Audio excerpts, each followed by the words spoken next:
In today's video, I'm going to teach you how to create queues and assign records to them in Salesforce. Queues are a fantastic tool for managing workload distribution within a team. They serve as holding areas where records sit until someone from a designated group takes ownership.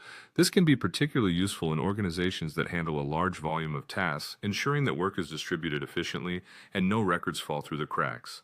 Let's start by logging into your Salesforce account. Once you're on the main dashboard, look to the top right corner for the setup icon. It appears as a small gear. Click on it, and from the drop-down menu, select Advanced Setup.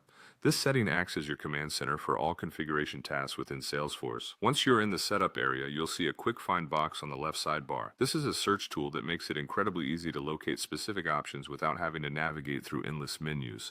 Go ahead and type in queues, and then click on New to start creating a new queue. Now, it's time to customize your queue by entering a label. This label is essentially the queue's name and should be descriptive enough for others to understand what kind of records it holds without diving into specifics. After naming your queue, the next step is to choose the supported objects. These are the types of records that this queue will be responsible for managing. For instance, you might use a specific queue for leads, tasks, or cases, depending on your organizational needs. The next phase is adding members to the queue. Members can be individual users, roles, or even groups.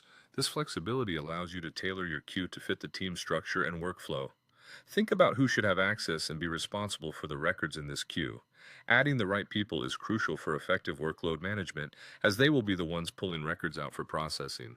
Once you've configured these details, the last step is to save your queue. Select the Save button to ensure all your settings are stored, and just like that, you've created a new queue in Salesforce. This queue is now ready to assist the team in handling records efficiently, distributing tasks based on who's available and capable. Understanding and utilizing queues in Salesforce can significantly enhance your team's productivity and streamline operations, allowing everyone to stay focused on what they do best. If you followed these steps, you should have a working queue that perfectly aligns with your business needs, setting you on a path towards smoother and more organized record management.